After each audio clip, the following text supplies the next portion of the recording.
आज हम बात करते हैं verbal communication and written communication की। वर्बल कम्युनिकेशन और रिटन कम्युनिकेशन दोनों ही इम्पॉर्टेंट एस्पेक्ट्स हैं अगर हमारे को किसी भी टाइप की इंफॉर्मेशन को एक जगह से दूसरी जगह पहुंचानी है तो। क्योंकि जनरली इंसान या तो बोलकर सामने वाले को अपनी बात समझाता है शब्दों को आवाज़ के थ्रू, या फिर वो लिखकर सामने वाले को अपनी बात समझाता है। जो दोनों तरीके हैं, इन दोनों तरीके के अंदर अलग अलग चीज़ें जो हैं वो मायने रखती हैं। रिटन तरीके में उस रिटन का जो काम होता है, अगर हम राइटिंग से अगर किसी इन्फॉर्मेशन को भेजते हैं तो वो इन्फॉर्मेशन एक तो परमानेंट होती है और लीगल रहती है, वर्ब पर उसमें थोड़ा सा टाइम लगता है। और जो ओरल कम्युनिकेशन होता है, वर्बल कम्युनिकेशन होता है, उसके अंदर इंफॉर्मेशन जो है वो जल्दी पहुंचती है, लेकिन ज़रूरी नहीं है कि वो लीगल हो। वर्बल कम्युनिकेशन क्या होता है? It is the sharing of information and ideas between individuals by spoken or written words. It is the spoken or written conveyance of a message. जो वर्बल कम्युनिकेशन है वो बोलने और लिखने के ऊपर आधारित होता है। इसके जो ओरल और रिटन कम्युनिकेशंस हैं हम उनको देखते हैं। Oral communication is the process of transmitting information and ideas from one individual or group to others by word of mouth. Example आपके हो गए, फेस टू फेस कन्वर्सेशन हो गया, आपको बुला के मैनेजर ने सबॉर्डिनेट को बुला के कुछ इंस्ट्रक्शंस दे दिए, सबॉर्डिनेट ने मैनेजर को जाके कुछ इन्फॉर्म कर दिया कि भाई इस तरीके का इंस्ट्रूमेंट है वो खराब हो रखा है। टेलीफोनिक कन्वर्सेशन, टेलीफोन के थ्रू, मोबाइल के थ्रू, ये आपका वर्बल कम्युनिकेशन हो गया, आपने कॉल करके इन्फॉर्म कर दिया। इंटरव्यूज, ये वर्बल कम्युनिकेशन है। लेक्चर जो टीचर देते हैं क्लास में, वो एक वर्बल कम्युनिकेशन है। मीटिंग्स जो होती हैं, कॉन्फ्रेंसेस जो होती हैं, ये सारे आपके वर्बल कम्युनिकेशन में आते हैं। क्योंकि oral communication face to face होता है, इसलिए ये सबसे तेज तरीका है कम्युनिकेट करने का।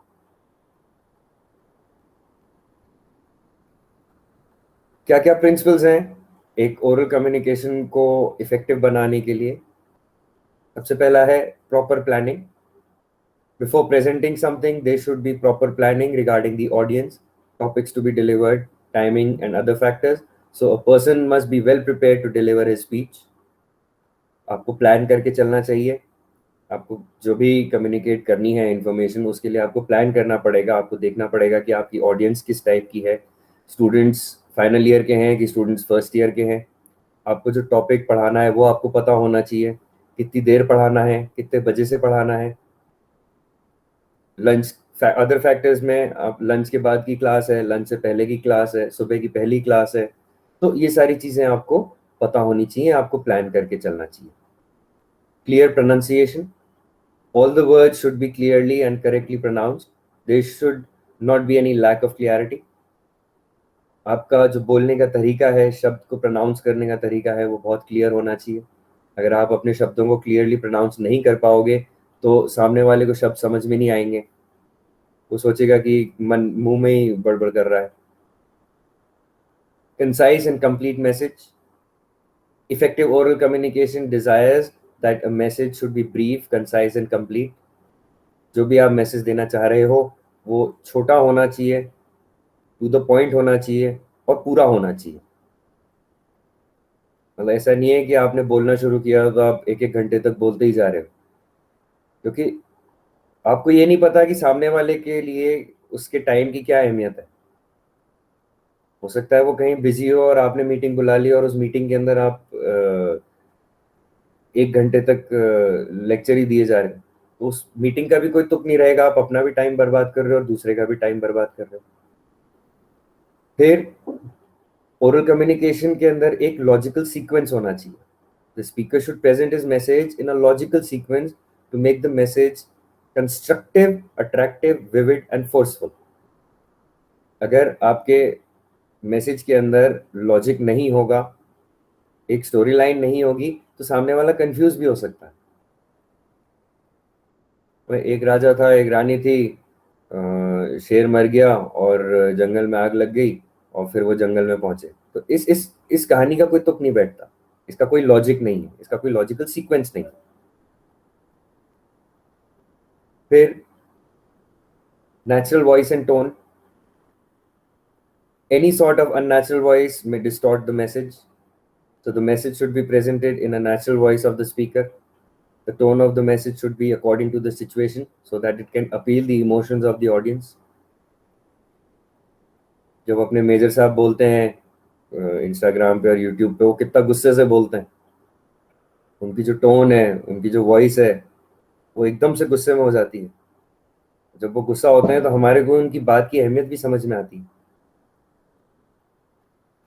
Giving emphasis, the speaker must be knowledgeable regarding the portion of the speech where he should give emphasis.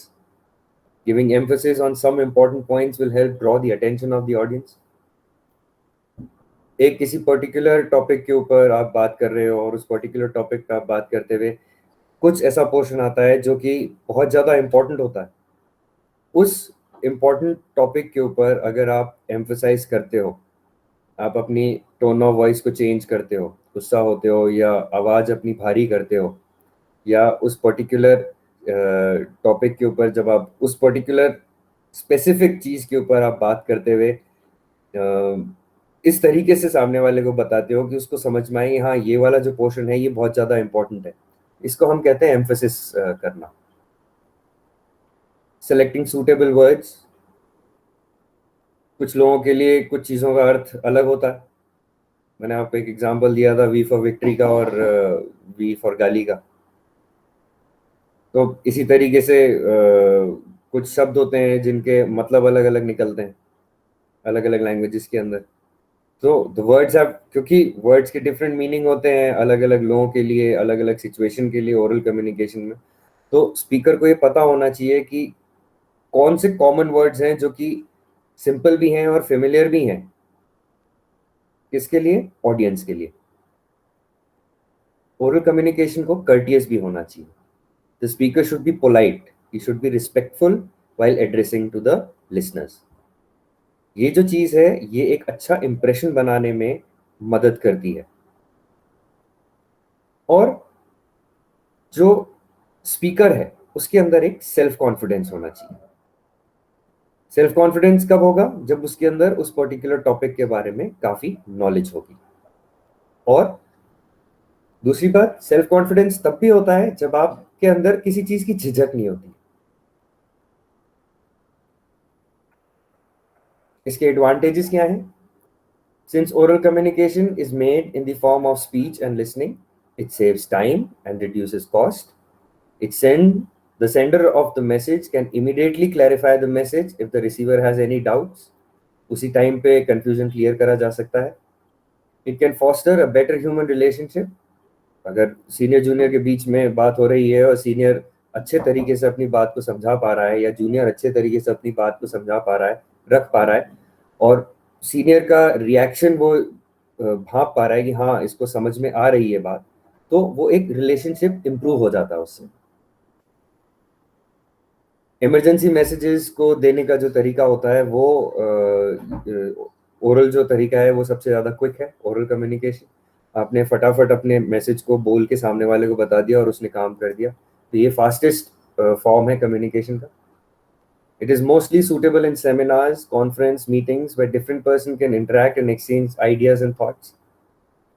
ये सेमिनार और कॉन्फ्रेंस में आपने देखा होगा, मीटिंग्स में देखा होगा, जब तक एक ही बंदा बोले ना जा रहा है आपका बॉस, तब तक आप अपना भी पक्ष रख सकते हो। और जब आप सेमिनार में खुद स्पीकर हो या कॉन्फ्रेंस में खुद स्पीकर हो या खुद मीटिंग के हेड हो, तो आप अपनी बात सामने वाले को, जो अपने आइडियाज हैं, जो अपने थॉट प्रोसेसेस हैं, वो सामने वाले को बता सकते हो फटाक से। तो जो ओरल कम्युनिकेशन है वो ऑडियंस को मोटिवेट करता है जो स्पीकर की क्वालिटी होती है उसके थ्रू। अगर स्पीकर कॉन्फिडेंट है, उसको अपने टॉपिक की नॉलेज है, तो ऑडियंस भी उस बात को सीरियसली लेगा। Disadvantages: oral communication is not suitable for lengthy communication for transmitting a message. अगर बहुत लंबी इंफॉर्मेशन आपको देनी है तो आप ओरल कम्युनिकेशन से देना प्रेफर नहीं कर सकते. सपोज करो आपको एक पर्टिकुलर प्रोजेक्ट के बारे में इन्फॉर्म करना है, तो आप कोशिश ये करोगे कि आप वो सारी इंफॉर्मेशन जो है वो एक थीसिस के फॉर्म में लिखकर या एक रिपोर्ट के फॉर्म में लिखकर प्रेजेंट करो. स्टैटिस्टिकल डेटा होते हैं या कुछ कॉम्प्लेक्स इंफॉर्मेशन होती है, वो आप अच्छे से कम्युनिकेट नहीं कर सकते ओरल फॉर्म के अंदर. दूसरी बात, क्योंकि अगर कोई डॉक्यूमेंटेड रिकॉर्ड नहीं होता है, इस कारण से ओरल कम्युनिकेशन लीगल नहीं होता है. जैसे मैंने आपको एक सैलरी का एग्जांपल दिया था. सैलरी नहीं मिल रही है, मैनेजमेंट को बोला, मैनेजमेंट ने बोला कि हाँ दे देंगे, तो आपने वर्बली बोला, उन्होंने वर्बली बोला, तो क्योंकि ये वर्बल रही चीज, इसका कोई लीगल एविडेंस नहीं रहेगा. कब बोला हमने, हमें तो नहीं पता हमने कब बोला. और सबसे बड़ी बात है, इसके दो कारण है. एक, या तो हो सकता है वो अपना काम नहीं करना चाह रहे हो. दूसरा ये हो सकता है उनको कोई ईगो हो रखा है इसलिए वो काम नहीं कर रहे हो. और ये भी हो सकता है कि भाई लोगों को चीजें याद भी तो नहीं रहती हैं. आपने जो जो बोला वो सबको हर चीज हर टाइम पे याद नहीं रहती. तो आप रट के किसी स्पीच को नहीं बोल सकते.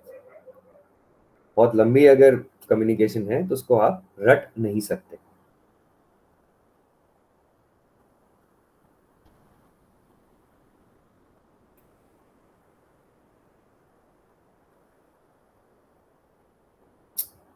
दूसरा आता है आपका written communication. Written communication refer करता है उस प्रोसेस को इसके अंदर आप मैसेज भेज रहे हो सिंबल्स को लिखकर. Any message exchanged between two or more persons that make use of written words is called as written communication. Important media of written communication आपके क्या क्या होते हैं? लेटर्स हो गए, मेमोज हो गए, नोट हो गए, नोटिस हो गए, बुलेटिन्स हो गई, सर्कुलर हो गए, मैनुअल्स हो गए. ये ध्यान रखिएगा, फैक्स अब चलता नहीं है लेकिन फैक्स भी लीगल है. टेलीग्राम बहुत कम जने यूज करते हैं ईमेल के जमाने में. रजिस्टर्ड मेल जो आता है, रजिस्ट्री जिसको बोलते हैं, वो अभी भी चल रही है. ईमेल हो गया, डिजाइन हो गया, इमेज हो गए, डायग्राम हो गए, ये सारी चीजें आपकी रिटन कम्युनिकेशन में आती है. एडवांटेजेस क्या है रिटन कम्युनिकेशन के? Written communication helps the top level officers to delegate the power and authority to the subordinates. Written में आपके पास इंफॉर्मेशन आ जाएगी कि हाँ भाई इस काम को कराने की जिम्मेदारी आपके पास है, आप कोई भी तरीका अपना सकते हो. In this communication system, information is recorded permanently. So there is less possibility of distortion or alteration or misinterpretation of information. क्योंकि ये लिखित में है तो ये रिकॉर्डेड है, परमानेंटली लीगल है. इससे इंफॉर्मेशन जो है वो ना तो उस इंफॉर्मेशन में कोई डिस्टॉर्शन आ रहा है, ना ऑल्टरेशन आ रहा है, ना ही किसी तरीके का मिस इंटरप्रिटेशन हो रहा है. अगर बोला है कि ये काम करना है लिखित में, तो वो चीज बड़ी क्लियर हो जाती है कि हाँ भाई ये काम लिखित में करना है. Written communication can help to control organizational activity. Written document may be used as a tool for controlling. आपने लिखित में भेज दिया, वो लीगल हो गया कि भाई आपको ये पर्टिकुलर काम करना है. अब उस काम में आपको जिस तरीके से करना है वो भी बता दिया, तो मिस इंटरप्रिटेशन नहीं हो सकता. उस इंफॉर्मेशन का कोई ऑल्टरेशन नहीं हो सकता कि अरे साहब आपने तो मुझे बोला था कि इस काम को ऐसे करना है, ऐसे करने को तो आपने बोला ही नहीं था. तो ये एक तरीके का एक टूल हो जाता है, डॉक्यूमेंटेड टूल, जिससे आप कंट्रोल कर सकते हो ऑर्गेनाइजेशनल एक्टिविटीज को. आप इस इंफॉर्मेशन को फ्यूचर के लिए स्टोर भी कर सकते हो एज ए लीगल डॉक्यूमेंट. और it can prevent the wastage of time and money. Without meeting each other the sender and receivers can exchange their views. अगर जयपुर से पंजाब किसी को इन्फॉर्मेशन भेजनी है तो वो रिटर्न उसको बंदे को यहाँ पर आना नहीं पड़ेगा या आपको पंजाब जाना नहीं पड़ेगा, ट्रेन का टिकट खरीदना नहीं पड़ेगा, आपका पैसा बचेगा, आपका जाने आने का टाइम बचेगा. आप रिटन कम्युनिकेशन के थ्रू कम्युनिकेट कर सकते हो. Also, written communication helps to communicate to a large number of individuals at a time. आप एक गैदरिंग में बहुत सारे जनों को अपनी इंफॉर्मेशन भेज सकते हो। किताब जो है, एक किताब बहुत सारे लोग पढ़ सकते हैं। आपने किताब लिख दी, बहुत सारे जने उसको पढ़ रहे हैं, और it is a suitable method for transmitting statistical data और information. Disadvantages: written communication is comparatively expensive and time consuming process. Expensive और टाइम कंज्यूमिंग प्रोसेस लिखने में है।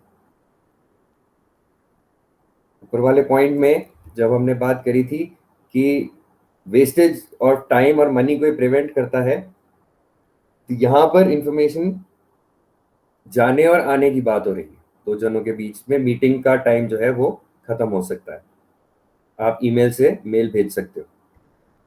रिटन कम्युनिकेशन कंपैरेटिवली एक्सपेंसिव है अगर हम बात करें तो ओरल कम्युनिकेशन के थ्रू। एक चीज होती है रेड टेपिज्म।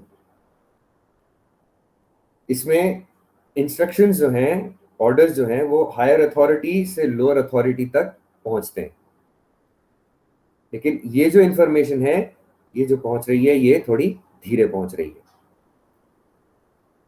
अब ये भी चीज हमें समझनी पड़ेगी कि रिटन कम्युनिकेशन, जो इलिटरेट लोग हैं, जिनको पढ़ना नहीं आता, जिनको लिखना नहीं आता, उनके लिए ये इंफॉर्मेशन ठीक नहीं है। पहले जमाने में क्या होता था, कागज पे कुछ भी लिखवाया और दस्तखत करवा लिए। मूवीज में देखते थे ना अपन, वो पढ़े लिखे नहीं होते थे, उनको पढ़ना आता नहीं था, तो कागज पे कुछ भी लिख के आपने दस्तखत करवा लिए। फिर it takes much time to communicate with all the parties concerned, so decision making is not done quickly. Communication आया मैनेजमेंट से सारी फैकल्टीज को। एक फैकल्टी ने सुबह देख लिया, एक फैकल्टी ने शाम तक देखा ही नहीं, तो रिप्लाई नहीं गया। फिर secrecy can not be perfectly maintained in this method of communication. अगर आपको कोई चीज सीक्रेट रखनी है तो हो सकता है कि ये डॉक्यूमेंट लीक हो जाए और सीक्रेसी मेंटेन ना हो पाए।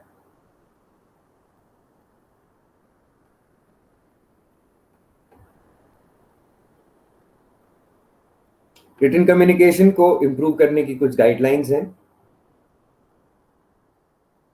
अपना रिटन जो कम्युनिकेशन है उसको छोटा रखिए, using short and familiar words. शब्द वो वाले इस्तेमाल करिए जो सबको समझ में आ जाए। छोटे सेंटेंसेस और छोटे पैराग्राफ्स लिखिए। जब आप छोटे सेंटेंसेस रखते हैं, पैराग्राफ छोटा रखते हैं, तो सामने वाले को उसका मतलब समझने में आसानी होती है। अगर पैराग्राफ आपके लंबे होंगे या सेंटेंस आपके लंबे होंगे, तो सामने वाले को उसका पूरा मतलब समझने में टाइम लगेगा।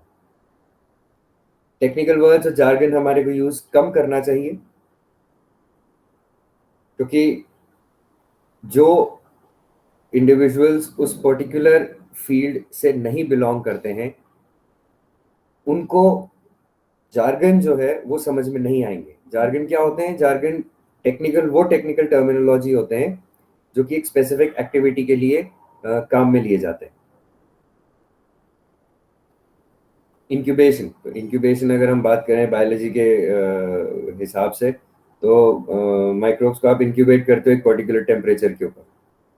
तो इंक्यूबेशन आप बिजनेस के पॉइंट ऑफ व्यू से अगर डिस्कस कर रहे हो, तो इंक्यूबेशन हो गया बिजनेस के वर्किंग के एसोसिएशन में। तो इन दोनों का अलग अलग मीनिंग हो जाता है, business incubation and microbial incubation. तो depending on the situation, technical words, depending on the individual who you are talking to, technical words हमें कम यूज करने चाहिए और हमें एक्टिव वॉइस यूज करनी चाहिए।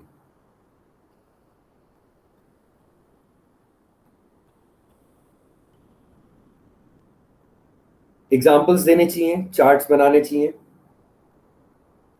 इससे मैसेज को देखकर समझने में आसानी होती है। You should express your thoughts logically. एक लॉजिकल अरेंजमेंट होना चाहिए आपकी थॉट के अंदर। अगर आप इंफॉर्मेशन ऊपर नीचे दे रहे हो, तो रिसीवर भी उस इंफॉर्मेशन को ऊपर नीचे ही परसीव करेगा और उसके अकॉर्डिंगली गलती हो सकती है। अननेसेसरी वर्ड्स नहीं यूज करने चाहिए, रिपीटेटिव वर्ड्स नहीं यूज करने चाहिए। And finally, produce the written message appropriately. The message should be written on quality paper with proper margin so that it can have a smart look. Use of proper punctuation magnifies the writing. It helps the reader to take pause in certain places, hence the reader does not feel tired.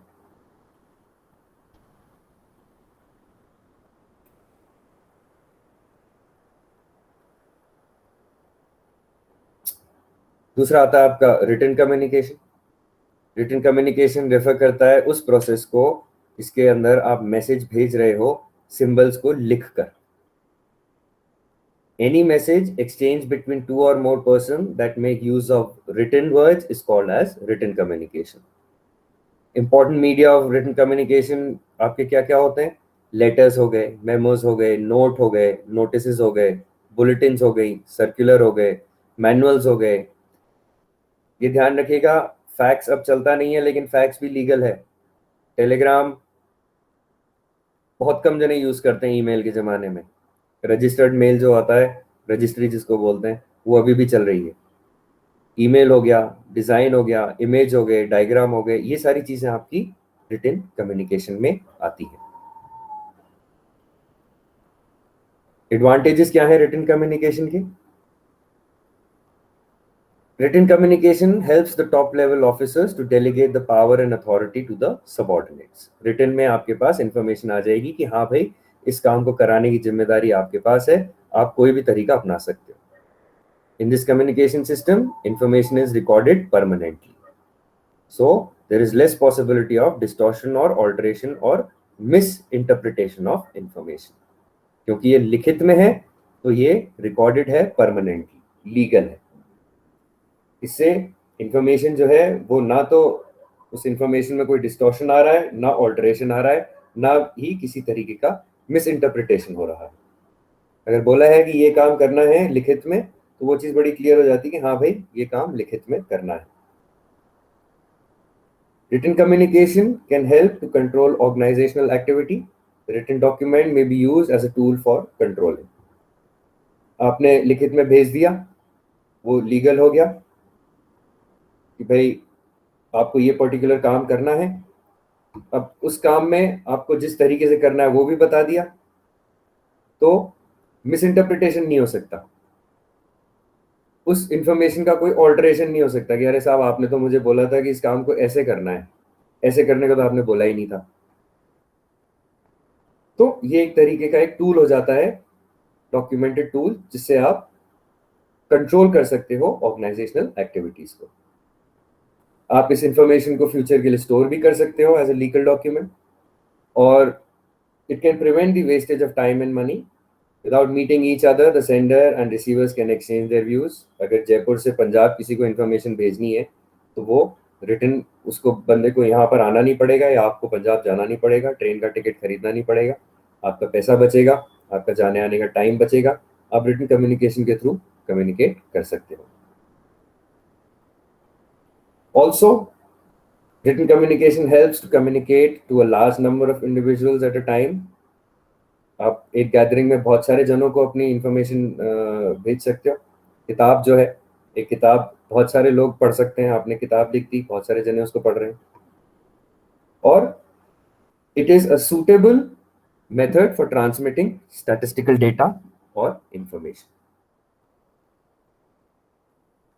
Disadvantages: written communication is comparatively expensive and time consuming process. Expensive और time consuming process लिखने में है. ऊपर वाले point में जब हमने बात करी थी कि वेस्टेज और टाइम और मनी को प्रिवेंट करता है, तो यहाँ पर इंफॉर्मेशन जाने और आने की बात हो रही है. दो जनों के बीच में मीटिंग का टाइम जो है वो खत्म हो सकता है. आप ईमेल से मेल भेज सकते हो. रिटन कम्युनिकेशन कंपैरेटिवली एक्सपेंसिव है अगर हम बात करें तो ओरल कम्युनिकेशन के थ्रू. एक चीज होती है रेड टेपिज्म. इसमें इंस्ट्रक्शंस जो हैं, ऑर्डर्स जो हैं, वो हायर अथॉरिटी से लोअर अथॉरिटी तक पहुंचते हैं, लेकिन ये जो इंफॉर्मेशन है, ये जो पहुंच रही है, ये थोड़ी धीरे पहुंच रही है.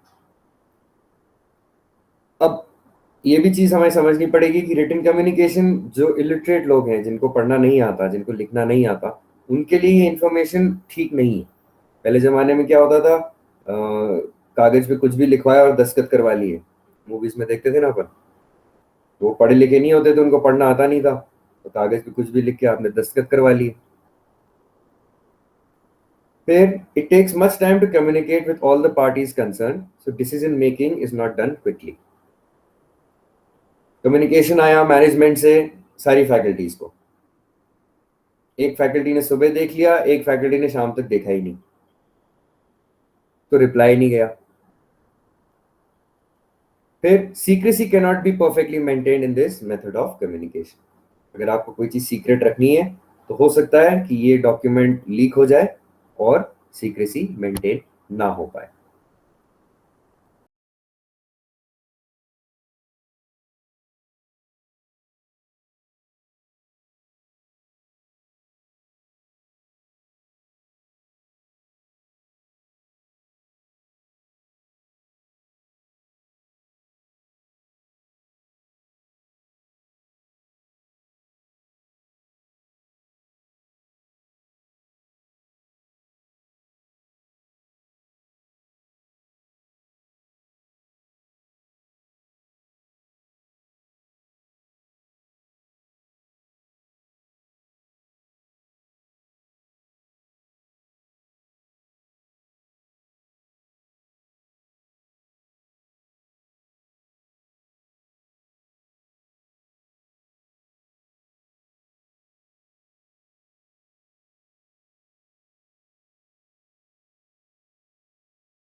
The advantages: managers can get feedback from employees that can help improve organizational development. Mutual trust brings employee and superior closer to each other. As a result, relationship becomes stronger. Identification of problem concerning the work can be made. It provides constructive suggestions and opinion about the work related issue of the organization. On the other hand, the disadvantages are also there. The message may be distorted in upward communication. The message may not even reach. Sometimes employee communicate directly to superior by avoiding proper channel or chain of command. Hence, disciplines are not properly maintained. So both these things are also important. Finally, the horizontal communication. It is the process of communication by which information is transmitted between or among persons of the same level working under the same superior. It is also called as lateral communication. For example, any communication between all the faculty members in a college setting, or any teacher, all the teachers in a school setting, that will be your lateral communication or horizontal communication. It involves interchange of ideas and information between personnel of same rank or equal status. Interaction take place with peers and colleagues. Such communication is quite common between the line and staff function. There is no chain of command technique in horizontal communication. Conference and committees are the form of horizontal communication designed to gain mutual understanding by group participation. Major type of information flow through horizontal communication. Information regarding coordination of activities across the various parts of an organization and information about work activities in the same level are transferred through horizontal communication.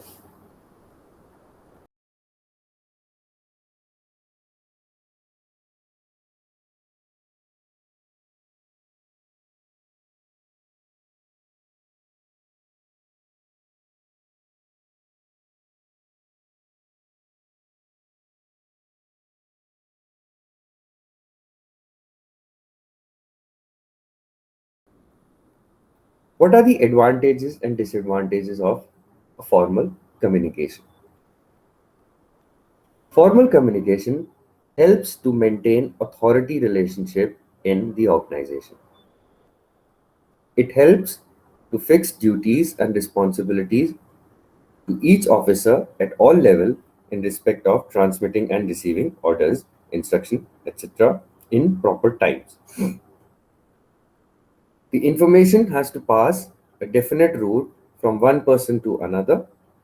Hence, orderly and systematic flow of information is possible in this communication system. The chance of missing or distortion of message is minimum. That is why the chain of command is important. Through proper channel is important. What are the disadvantages? In modern business organizations, much information, many messages are communicated through definite channels. This consumes much of the time of the superiors, and thus some other important work are left unattended. It is time consuming, and such communication tends to slow and be rigid. If you take an example of video making, the information is coming from the president, coming to the principal, from the principal to the faculty. There is a particular chain of command, there's a particular through proper channel. But the president emails this information, let's say, suppose at 10 o'clock in the morning. When the principal reaches the college at 9, at 10 o'clock he was busy with some other official work. He sees the message at around about 11:30 or 12 o'clock. When he sends the message, he sees the message at 12, he immediately sends the message to the faculty. When he sends the message to the faculty is busy taking the class, and the faculty sees the message at 2 o'clock. So there is 4 hours of delay.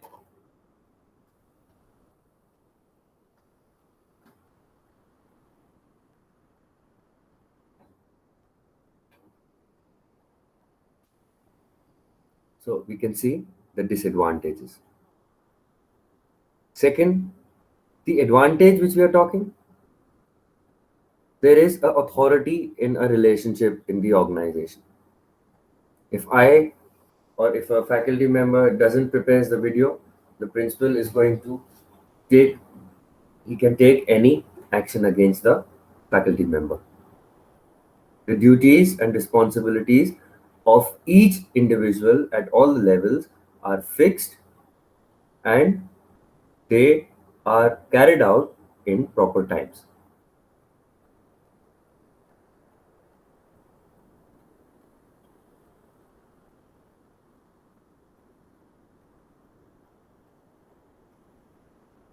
As we discussed, the formal communication may be downward, upward, or horizontal. Let's look at the downward communication. Downward communication is the flow of information and messages from a higher level inside an organization to a lower one. It is such type of communications in which information flows from superior to subordinates.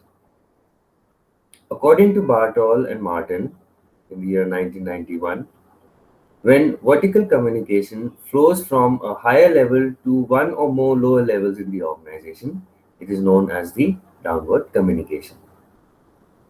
In the process of downward communication, organizational goals, policies, orders, instruction, decisions from the top level reaches to the lower level, moving through a chain of hierarchy. Can be written or oral.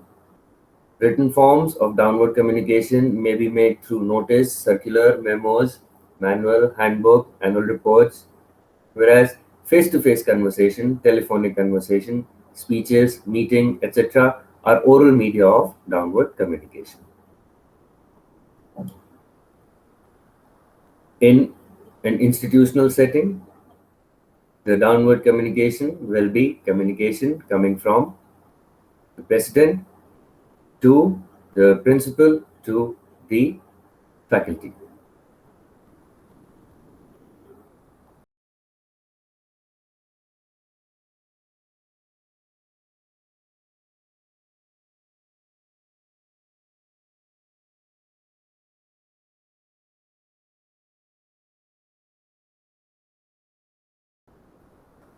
The advantages: managers can get feedback from employees that can help improve organizational development. Mutual trust brings employee and superior closer to each other. As a result, relationship becomes stronger. Identification of problem concerning the work can be made. It provides constructive suggestions and opinion about the work related issue of the organization. On the other hand, the disadvantages are also there. The message may be distorted in upward communication. The message may not even reach. Sometimes employee communicate directly to superior by avoiding proper channel or chain of command. Hence, disciplines are not properly maintained. So both these things are also important. Finally, the horizontal communication. It is the process of communication by which information is transmitted between or among persons of the same level working under the same superior. It is also called as lateral communication. For example, any communication between all the faculty members in a college setting, or any teacher, all the teachers in a school setting, that will be your lateral communication or horizontal communication. It involves interchange of ideas and information between personnel of same rank or equal status. Interaction take place with peers and colleagues. Such communication is quite common between the line and staff function. There is no chain of command technique in horizontal communication. Conference and committees are the form of horizontal communication designed to gain mutual understanding by group participation. Major type of information flow through horizontal communication.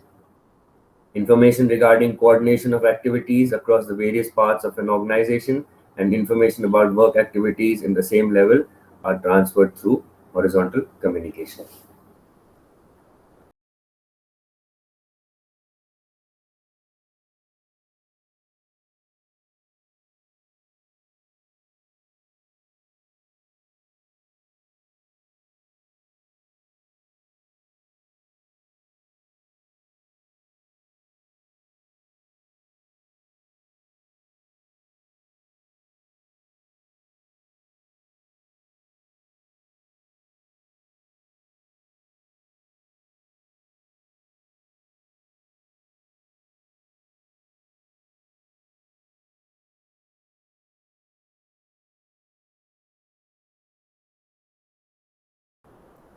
Let's start with informal communication.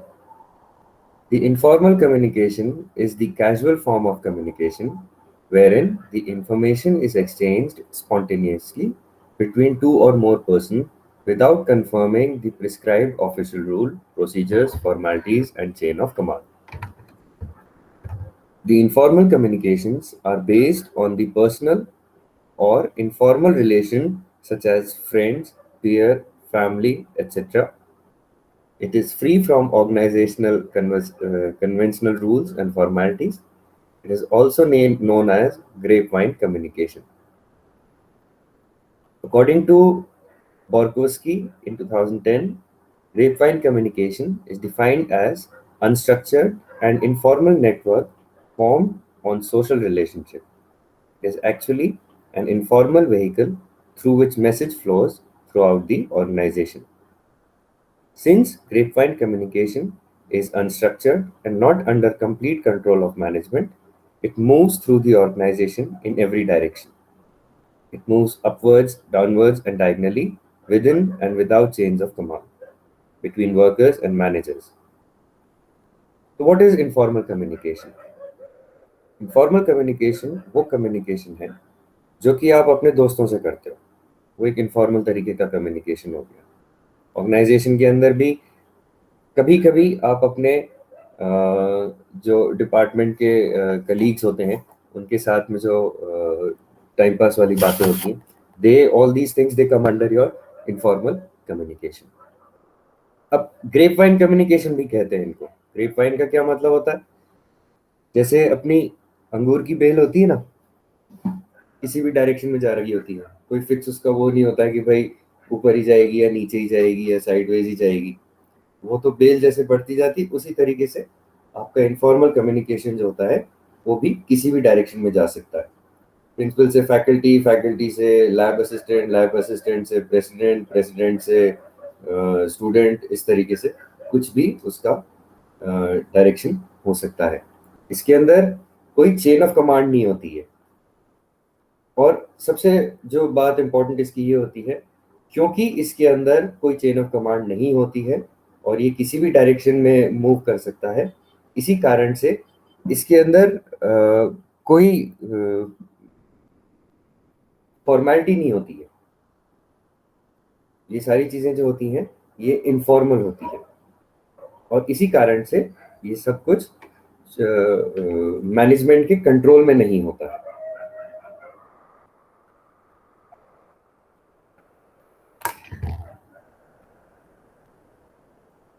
इसके advantages क्या होते हैं?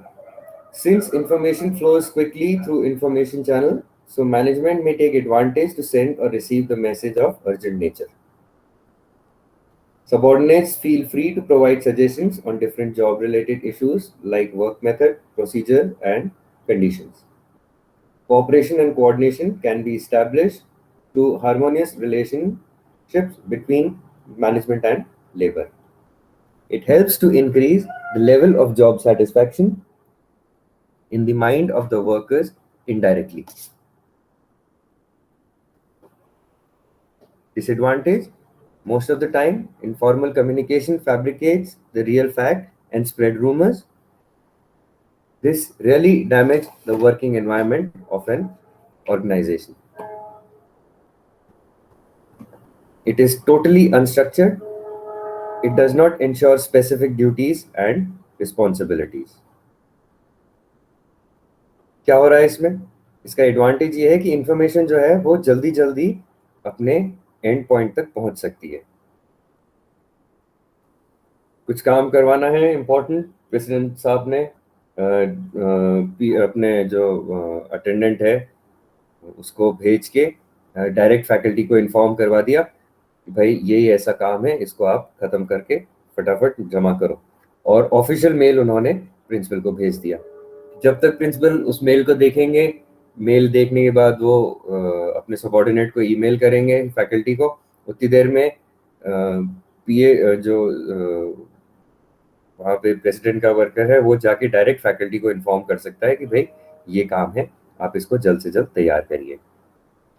Second, इसके अंदर advantage ये रहता है कि जो सबॉर्डिनेट है वो इंफॉर्मेशन जो है उसको जल्द से जल्द वर्क कर सकता है उसके ऊपर। अच्छा, इसमें क्या होता है, अदर एक एडवांटेज और होता है इसका, इसमें ये रहता है कि अगर इनफॉर्मल कम्युनिकेशन है और आपको थोड़ा सा झिझक नहीं है, तो आप अपने जो प्रॉब्लम है, जो आप अपनी सिचुएशन है, जो आप अपने सजेशंस हैं, वो डायरेक्ट मैनेजमेंट को इन्फॉर्म कर सकते हो। इससे कोऑपरेशन भी बढ़ता है। अगर इनफॉर्मल कम्युनिकेशन अगर एक लिमिट तक रखा जाए तो वो इनफॉर्मल कम्युनिकेशन कोऑपरेशन और कोऑर्डिनेशन इंप्रूव भी कर सकता है, और जो रिलेशनशिप है मैनेजमेंट का और वर्कर का, उसके अंदर इंप्रूवमेंट देखा जा सकता है। It helps to increase the level of job satisfaction in the mind of the worker indirectly. जो जॉब सेटिस्फैक्शन है वर्कर का वो इम्प्रूव होता है क्योंकि उसके दिल में ये होता है कि हाँ भाई मेरे कोई प्रॉब्लम आएगी तो मैं अपने मैनेजमेंट को इन्फॉर्म कर सकता हूँ। लेकिन इसका डिसएडवांटेज क्या होता है? इसका डिसएडवांटेज ये है कि इनफॉर्मल कम्युनिकेशन से रूमर्स बढ़ते हैं। एक फैकल्टी ने दूसरे को कुछ बोला, दूसरे ने तीसरे को कुछ बोला, तीसरे ने चौथे को कुछ बोला, तो बात जो है वो बीच में गड़बड़ हो सकती है। और दूसरा डिसएडवांटेज ये है कि इंफॉर्मेशन जो है, अगर वो ऑर्डर है किसी टाइप का, तो उसमें कंफ्यूजन भी हो सकता है कि भाई काम करना किसे, क्योंकि कुछ चीज स्पेसिफिक नहीं होती है ना, इसलिए कि सारी फैकल्टी को ये काम करना है। ठीक है साहब, सारी फैकल्टी में तो आपके लैब टेक भी आ जाते हैं कुछ केसेस के अंदर, इस चक्कर में कंफ्यूजन बढ़ सकता है।